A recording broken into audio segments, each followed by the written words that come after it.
So when a person decides, right, this is the path that I want, I'm going to be on this straight path, then straight away he's going to realize, hang on, most of the people are not like what I'm pursuing. Most of the people are upon something else.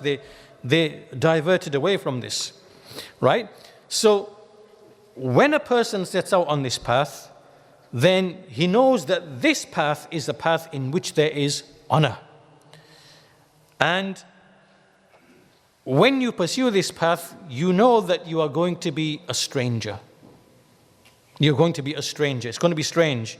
And you will find that the company begins to dwindle, becomes small. There's not many people with you.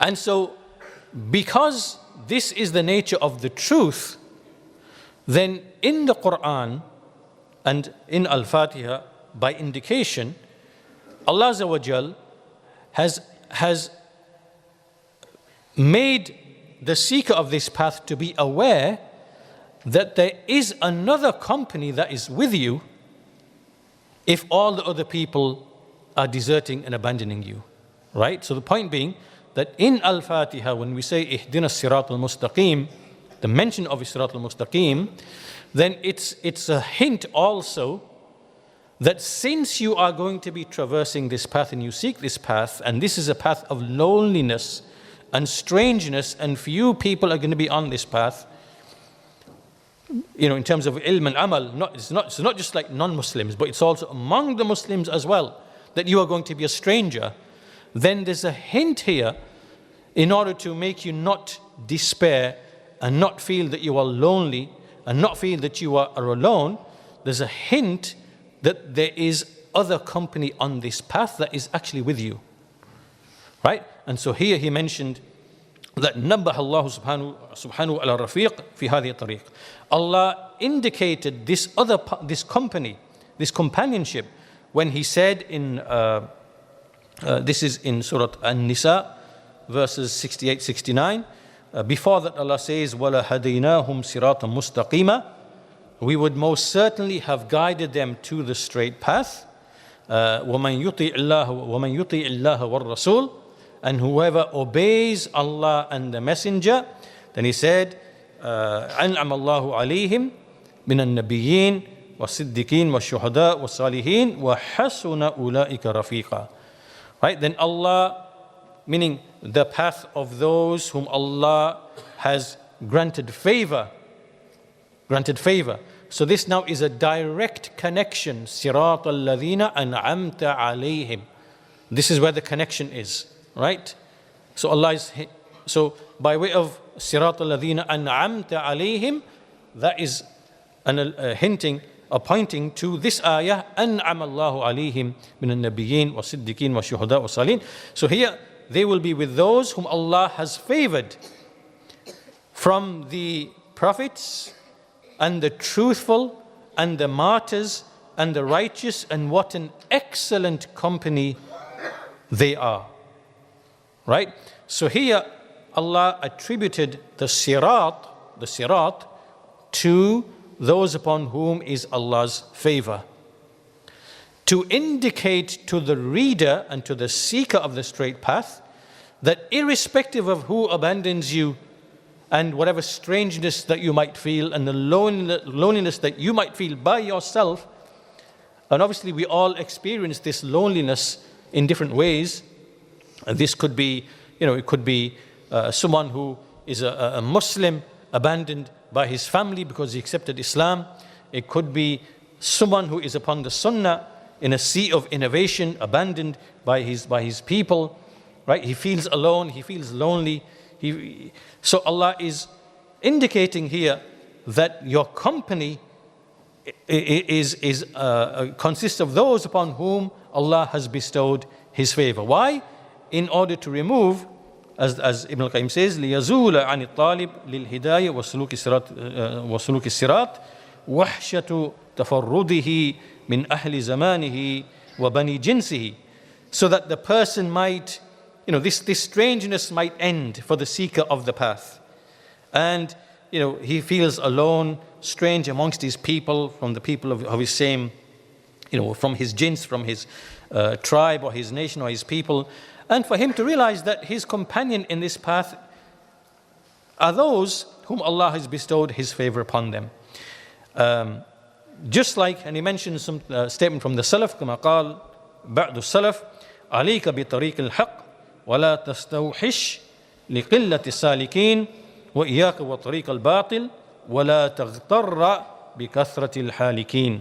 Upon you is to follow the straight path, and do not feel strange or isolated or lonely due to the few people who traverse it. And beware of the path of falsehood, and do not be deceived by the abundance of those who are destroyed by traversing upon it. Now, Ibn al-Qayyim goes on to say, so once he's made this point, meaning that this is another lofty objective hinted at or indicated in Al-Fatiha, which is that as someone on the straight path, do not despair, do not feel lonely, do not feel isolated, do not feel strange. Even though you do feel that, know that you have company, which is the company of those who are also on this path, upon whom is Allah's favor. So then he says, وَكُلَّمَا اسْتَوْحَشْتَ فِي تَفَرُّدِكَ فَانْظُرْ إِلَّا الرَّفِيقِ السَّابِقِ. So every time you feel this feeling of strangeness, then just reflect and think of the prior company. So in other words, practically speaking, what does it mean? Like if you are someone who is, you are surrounded by the Khawarij, for example, Takfiris. Don't despair, because your company are the likes of the companions, and the likes of the Tabi'een, and the likes of, you have a company. And if you are surrounded in a sea of, Sufis, or surrounded in a sea of Qadariyah, or surrounded in a sea of a mixture of different things, don't despair. You have company. You have company of the prophets and messengers and those who followed in their way. That's your company. They are there with you on the straight path, conceptually speaking, even though they're not physically there with you, but they are there with you. Right? So, and not only that, to the extent that a person of Tawheed and Sunnah, he even takes delight in the fact that you have to remember this straight path is the straight path of all the prophets and messengers. So for example, let me illustrate to you. Right, so one of the sects in Islam is the Murji'ah, right? They claim that actions are not from Iman. An action is only belief. And it is by belief alone that you are given salvation, right? This is the way of the Murji'ah, right? So they basically expel actions from Iman. But this deviation isn't something new and unique to Islam. This is something that came in the time after Isa alayhi salam, right? Because from the followers of Isa alayhi salam are those who basically innovated what we know after Islam to be irja, right? So basically Paul came along and he basically said that faith is just, a one-time acknowledgement that Jesus died for your sins, and as long as you believe that once mentally, you will be saved, then the law isn't really necessary, and you don't need to be justified by way of deeds and the law, right? It's belief alone that gives you salvation. This is the bid'ah of the Murji'ah. And the Salaf in the time of Isa, who were the Salaf, his companions, they refuted this batil. I mentioned this in the lesson the other day. Right? So if you look in the New Testament, you look in the second epistle of James, and you read what James is writing in there, it's as if, as I said before, it's as if you read that and you read Ibn Battah and Al-Lalaka'i and the books of the Salaf, you think, hang on, this is absolutely identical. Like what he's saying here, refuting the Murji'ah, the Pauline Murji'ah. I'm reading exactly the same thing here, right, in the books of the scholars of the Muslims. So my point being that when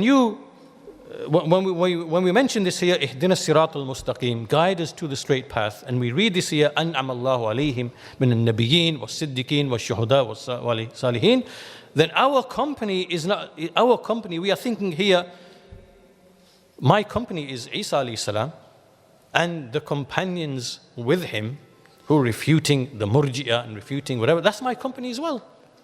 And so when you think of it like that, it gives you a strengthening of the heart, and it gives you encouragement to be upon the truth. And any dismay or isolation or strangeness or despair, it vanishes. And that's exactly what Ibn al-Qayyim is saying here, that every time you feel strangeness or isolation, then look at the prior company. Think about the prior company.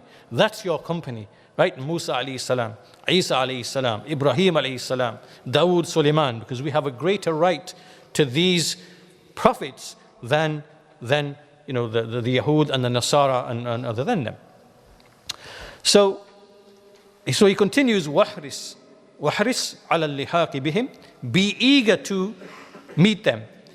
Wa ghudda tarf amman siwahum, turn away your attention to those besides them. Don't pay any attention to those besides them. لَن يُغْنُوا عَنْكَ مِنَ اللَّهِ شَيْئًا. They're not going to save any, they're not going to be able to benefit you in anything from Allah. And وَإِذَا سَاحُوا بِكَ فِي طَرِيقِ سَيْرِكَ فَلَا تَلْتَفِتْ إِلَيْهِمْ. And if they start shouting at you from their path, don't even turn to them. فَإِنَّكَ مَتَى الْتَفَتَّ إِلَيْهِمْ أَخَذُوكَ أَوْ أَعْقُوكَ.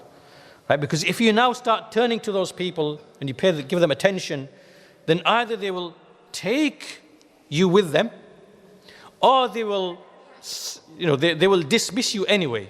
Like, do you understand? Like when you from the straight path, if you turn to someone as you're traversing on the straight path, and then you start being diverted and pay attention to someone, they will do one or two things with you. They will either entice you and take you with them, or they will just dismiss you and have nothing to do with you. So why put yourself in that humiliating situation in the first place? You should rather continue and not pay any attention to them to begin with, right? So they don't have any of those two options with you. Right, so now next, Ibn al-Qayyim gives two beautiful examples, right? These are two beautiful examples. And what he's saying here is, it's all connected, that once you are upon the straight path, Tawheed, Sunnah, way of the Salaf, upon the right belief, worshipping Allah upon the Sunnah, away from bid'ah, right? He's giving two beautiful examples which we should keep in mind, which allow us to keep focused and remain upon the truth and not be distracted by anybody. Why? Because there are many. If you are upon the straight path and the turuq and the subul are many, then you have all of these people trying to come and attack you, divert you, catch your attention. So the situation is very, very dangerous for a person of Tawheed and the Sunnah. But these are two beautiful examples that Ibn al-Qayyim gives, which we should always keep in mind. So he says, وَقَدْ ضُرِبَ لِذَلِكَ مَثَلًا فَلْيَكُونَ مِنْكَ عَلَى بَالٍ. He said there are two similitudes that have been struck for this scenario. What scenario? That you are traversing upon the straight path. People have deserted you, you're alone, you're by yourself, right? You feel lonely. And then there's people trying to scream and shout at you as well. So what do you do? So he says the first example, رَجُلٌ خَرَجَ مِنْ بَيْتِهِ إِلَى الصَّلَاةِ لَا يُرِيدْ غَيْرَهَا فعرض له في طريقه شيطان من شياطين الإنس فألقى عليه كلاما يؤذيه. Right, so he says the first example is an example of a man. He leaves his house, he goes to the mosque for the prayer. He doesn't desire anything but going to the mosque. On the path to the mosque, he comes across, or someone comes across him, a man who is a devil from the devils of the men. So it's a man who is a shaitan. And then he starts hurling abuse at him, which obviously harms him and offends him. So what does he do? So he stops on the path. Now he starts refuting him, starts replying to him, right? Now they become watamasaka, right? So they now become embroiled with each other. And فَرُبَّمَا كَانَ الشَّيْطَانُ شَيْطَانُ الْإِنسِ أَقْوَى مِنْهُ فَقَهَرَهُ وَمَنَعَهُ عَنِ الْوُصُولِ إِلَى الْمَسْجِدِ. Maybe this shaitan from the men is actually stronger than him. So he overwhelms him, dominates him, subdues him, and prevents him from reaching the masjid until, the prayer, he loses the prayer. And وربما كان الرجل أقوى من شيطان الإنس ولكن اشتغل بمحاوشته عن الصف الأول. So maybe you might be stronger than him. Maybe the man is actually stronger than that shaitan from the man. So he embroils with him, dominates him, but still that prevents him from the first row, from reaching the first row. So he's not missed the prayer, but he's not reached the first row. He's ended up at the back. Right, so in other words, when he turns to that person and gives him attention, then he's been diverted away from his path. But if he had knowledge, فَإِنْ كَانَ لَهُ مَعْرِفَةٌ وَعِلْمٌ زَادَ فِي السَّعِي وَالْجَمْزِ بِقَدْرِ. So if he was someone who just, with all earnestness, ignored everything, didn't pay any attention to it, just walked straight ahead, went, and turned away from everything, and he just feared losing the prayer or whatever else, then لَمْ يَبْلُغْ عَدُوُّهُ مِنْهُ مَا شَاءَ. Then the enemy would not have achieved from him what the enemy wanted, because that's what the enemy wants from you. The enemy wants from you, okay, I can't take him off the path, but let me just engage him, waste his time, embroil him, delay him, right? Let me just do that. So if you stop and you give that person any attention, well, that's it. You've just been held back from the lofty pursuit that you were engaged in, and is now, preoccupied you in something that is you are losing out from it. The second example he gives, similar, is the second example. المثل الثاني الذبي أشد سعيا من الكلب ولكنه إذا أحس به التفت إليه فضعف سعيه فيدركه الكلب فيأخذه. So this second example given by Ibn al-Qayyim rahimahullah, he says there's a gazelle, like a deer, gazelle, which is swifter than a dog. It can run faster than a dog. But when the gazelle perceives that there's a dog and it just stops and it turns like this and it stops, and in a moment it basically just, instead of just running, it just stops and gives attention to the dog. Right? In that moment when it does, فَضَعُفَ سَعْيُهُ, now it's the running has been compromised, and so the dog will catch the gazelle and then take it.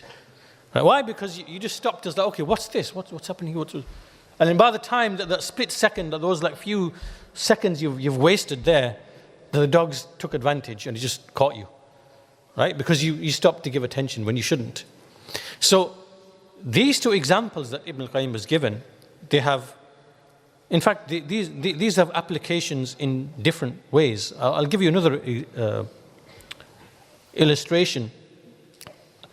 I sometimes use these examples for people who suffer from waswasa, because the principle is basically the same, right? So physically, in the realm of the physical, outside the mind, there are distractions. There are people who are trying to distract you and waste your time and to entice you, right? And if you stop and give them any attention, there's many examples of this. It could be, for example, the people of disbelief. They maybe revile and abuse the Messenger of Allah because they want to get you angry.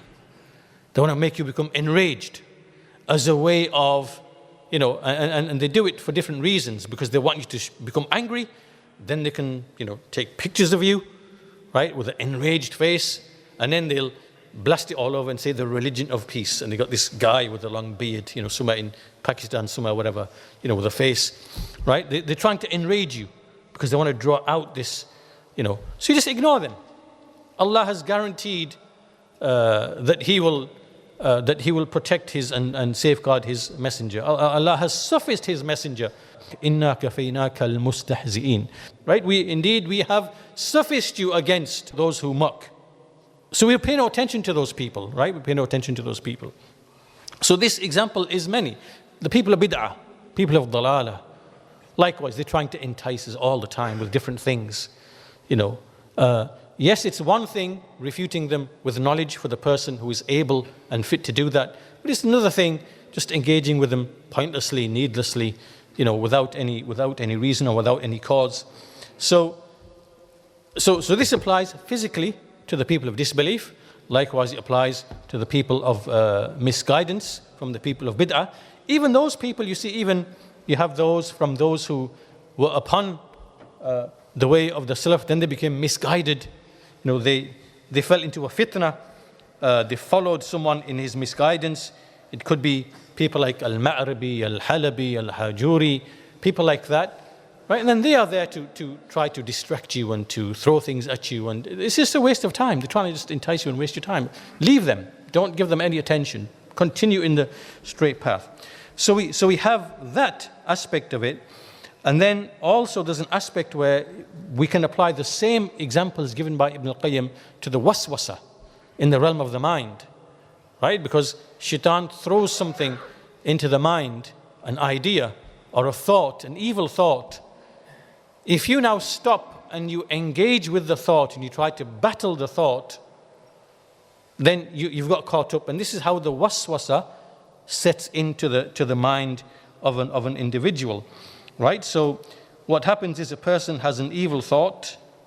Right? He has an evil thought about Allah, and he has an evil thought about Allah subhanahu wa ta'ala, and he feels really bad. He thinks, how could I think a thought like this? Astaghfirullah, like it's whatever thought he might have. And he feels really evil, right? So now the thoughts come in, and now he's engaged with the thought. And he's allowed the thought to have an anchor in his mind. Like the ship throws an anchor, and it's now anchored in, and it stays where it is. So sometimes these thoughts come, and the way you have to deal with it, just like Ibn al-Qayyim said, just completely ignore it. Don't have any impulse, don't have any feeling, don't have any reaction, because you've got to reason and think, okay, I as a believer, would I ever from my own self ever harbor or instigate such a thought? No, I wouldn't. The heart of a believer doesn't think evil thoughts about his Lord, right? These are impulses from shaitan. So the best policy is, if it comes in through this side, let it go out with that side and don't even pay any attention to it. The moment you engage with the thought and you start thinking, astaghfirullah, I'm having evil thoughts, I must be so evil, my iman, I must have no iman to think even so. The moment you go there, that's it. You've now engaged with you're now battling with the thought. Just like the man going to the prayer and another man abusing him, and engaging him he's now distracted him. And he'll be embroiled with him now, right? So in the same way, you get embroiled, and now it starts becoming an actual waswasa that's going to stay in your mind, and you're going to keep fighting. So now it's like a loop. The loop goes round and round, and it feeds itself. And this is how a waswasa sets in, right? From the very beginning, you got to pay no attention, because you got to reason to yourself, I as a believer, with a clean heart, I would never, ever think such a thought, have such a feeling in relation to my Lord or to the Messenger of Allah, to the companion, whatever. I would never have such a thing. So therefore, it's got to come from outside. It's got to be from shaitan. If it's coming from shaitan, what does shaitan want from me? By pushing this thought into my head, he wants me to engage with it, to fight and to be embroiled with it, and so that he can put an anchor into the ocean of my mind. So the way to deal with it is think, okay, this thought never came from me. Why should I feel bad about it? It's got nothing to do with me. It's come from the shaitans trying to hook something into me. So I'm going to ignore it. It cannot come from the heart of a believer, and I'm not going to feel bad about it whatsoever. Right? That's the way you deal with it. Because the moment you think, astaghfirullah, I must be so evil for having such a thought, and do I really have it? When you start questioning yourself, that's what is intended from the waswasa. Right? You can't react like that, because that's how it becomes rooted, and now you become a victim to the continuous whisperings of the shaitan, because now they've taken root, because you've allowed him to come in and to, so these two similitudes from Ibn al-Qayyim are beautiful, because they have so many applications in so many different ways, right? It can have an application like Ibn al-Qayyim said, literally to religion and traversing upon the path, and to your worship. It can have an application in the realm of the mind as well, as we said, waswasa. It can even have an application even in the worldly affairs, because you have worldly pursuits, you have worldly things to seek, and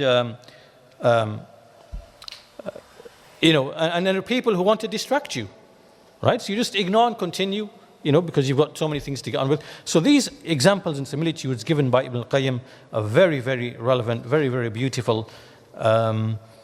We should remember them. And then he finished by saying, وَالْقَصْدُ أَنَا فِي ذِكْرِ هَذَا الرَّفِيقِ مَا يُزِيلُ وَحْشَةَ التَّفَرُّدِ وَيَحُثُّ على السير والتشمير للحاق بهم. So in other words, the point being that in this companionship, so basically this is all connected to the issue of companionship. In this companionship, the fact that Allah mentioned this rafiq, this companionship of the prophets, the martyrs, the truthful, the righteous, that this is what removes from you the feeling of strangeness, and it encourages you to continue with earnest pulling up your sleeves like this and continuing in the path without paying any attention to anybody else. And for us to be aware that as well as feeling strange, there are also people who are trying to entice us from different directions and trying to pull us this way or that way, right? So we shouldn't turn to them. And this should be connected back to the earlier thing. What did we say about the sirat? 3 types of guidance.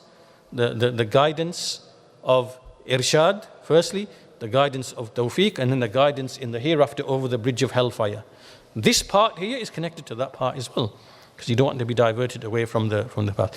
Anyhow, the ayah that I mentioned earlier, inna kafaynaka al-mustahzi'in, right? This is indeed we have sufficed you from those who mock. Inna kafaynaka al-mustahzi'in. Indeed we have sufficed you from those who mock you. So we do not need to turn, and every time someone barks, every time someone brays, we have to now turn to them and engage with them. Why? Because this is just a distraction of the people of disbelief, or the people of innovation, or people who have other, evil intentions. So inshallah, we will stop here for today's lesson. If we continue it, it would take too long. So for the sake of this, the time for salah has entered now as well, and inshallah we'll stop with this amount, inshallah ta'ala. So basically, in today's lesson, we have talked mainly about the straight path. The straight path of Allah subhanahu wa ta'ala. What does it mean, the straight path? There's only one true religion. Every other door is shut. Then the issue of companionship on this path. Do not feel strange. Do not feel alone. And do not be distracted from this path by the many distractions that come towards you. All of this is contained within Al-Fatiha. And these are from the Al-Matalib Al-Aliyah, the lofty pursuits, lofty objectives. When we understand this, inshallah, when we pray, when we recite the Fatiha, all these meanings come to your mind, and it keeps you concentrated in the prayer, and inshallah, you get more benefit out of that. وبالله التوفيق والحمد لله رب العالمين وصلى الله على نبينا محمد وعلى آله وصحبه أجمعين.